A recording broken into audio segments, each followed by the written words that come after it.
Okay, so I'm gonna give my review of the Light Bee already. No.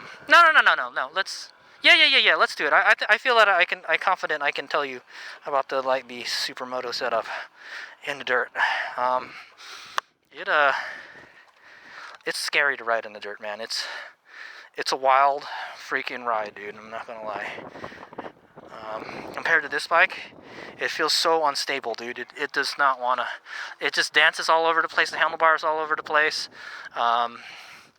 It's that front, dude. That front sucks, dude. The tires, they're just too small. They're too small. It could be a combination of three things: tires too small, wheels too small, or the tires suck. I think it may be the tires suck. I don't want to say like it totally sucks already, you know. But these CST tires, man, they slide all the time, dude. They're all the time. I think I want to just lower the tire pressure on it so it grips a little better, you know. I may want to check the valve stem to see if it's spun or at all. But if you're running street tire pressure most of the time, you know, I let some tire pressure out of the front. It's still easy to ride on the single track. It's harder to get the front up over stuff with that 17-inch front.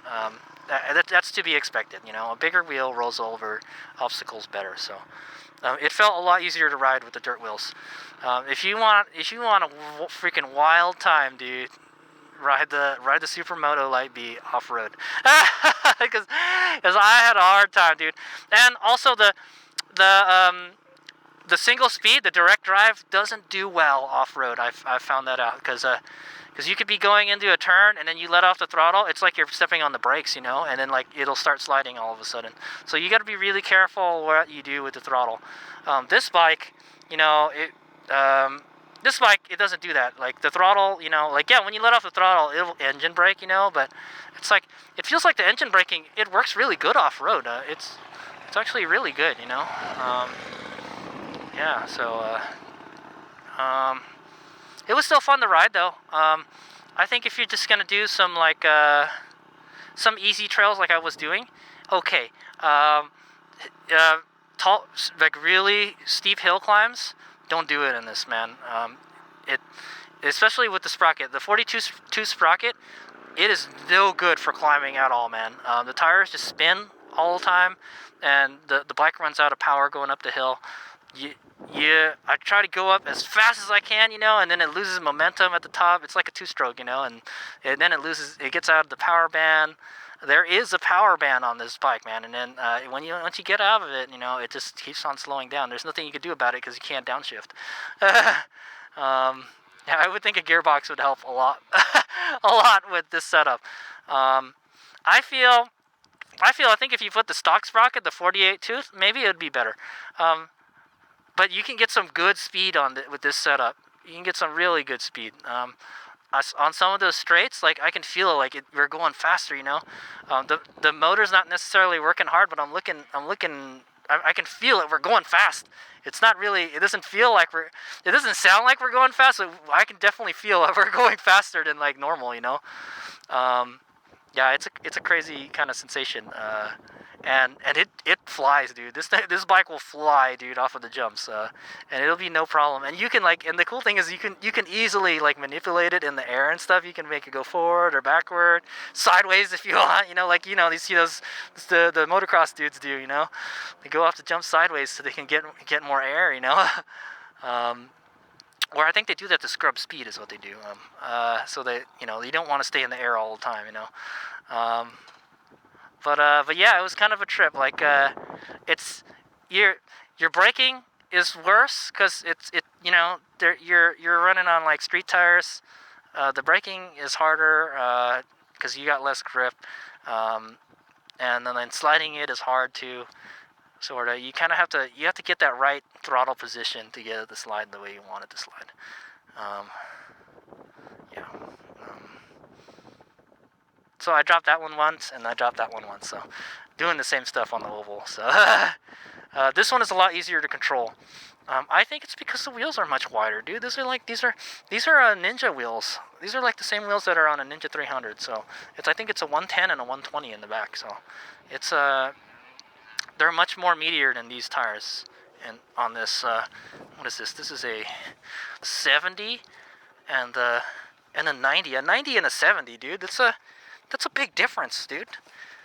I know. At least like a 110 in the back, man. A 110 and like a 90. I don't know if you could put a taller tire.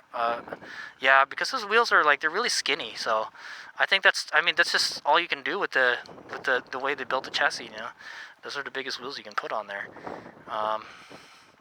That mud hutter fender, I took that thing off, man. I knew that was gonna scrape. I guess I didn't think it was gonna scrape because it's farther away from the tire, but it still does.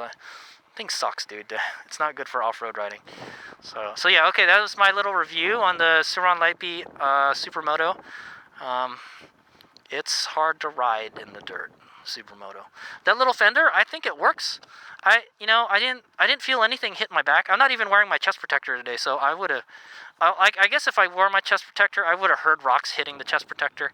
I didn't hear any rocks hitting the back of my helmet. I didn't feel anything hitting my back. So and before, I definitely could feel it. I can feel the rocks, like, it's throwing that stuff up on me. So the fender works. That X fender, it works. If you do a lot of pivot turns, though, like you get some really, you like to do wheelies and stuff, it's not a good idea to have that fender. There's a reason that you don't see those on dirt bikes, right? But man, this bike will get some air. So will this one too, though. So I had a lot of fun riding that bike. Going up hills is a challenge on that bike. It doesn't have power going up hills with the Supermoto gearing. The Supermoto gearing is not good. I feel I want something in between the 42 and a 60. So like I think if you put the stock 48, it would be perfect. But then your speedometer will be off. So that's the drawback. That if it's the biggest problem with the Light Bee I see is like the speedometer is off when you change the sprockets. Now you could probably fix that by adding a bicycle computer and putting the sensor on the wheels or the brake rotor, and then yeah, maybe you'll be good. So. But yeah, it was much easier to ride with the dirt wheels, I'll tell you that. This one is still a lot of fun to ride with these wheels. I really enjoyed it. Maybe I'll just leave it like that. Yeah, but this one is like a lot of fun to jump. It's really light. Yeah, it's really light. The braking is harder on the loose stuff. It doesn't have as much grip on the loose stuff. I didn't really do wheelies with it. I kind of did wheelies, just accidental ones, It gets air. It goes over the bumps really well. I really softened the suspension this time. The suspension is set softer than it was last time, and I like it. I think I like it softer. It goes over everything easier. It doesn't beat you up. It does hurt. My knees still hurt riding it. I'm wearing like some knee pads. I remember last time my knees were hitting the side, I guess, and it was hurting. But I guess maybe I'm not riding it as hard this time because it's got the Supermoto wheels. We did all the easy trails, so we didn't do any of the hard stuff. I didn't want to beat the bike up with the Supermoto wheels. So could you ride it off road with Supermoto wheels? Yeah. Don't do any hill climbs or like really steep downhills in the dirt. That's my suggestion.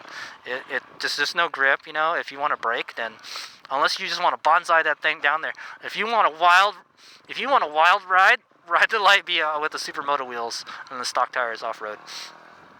All right, so I'm gonna take this guy out for one more run, and then that'll be it. Here's him out.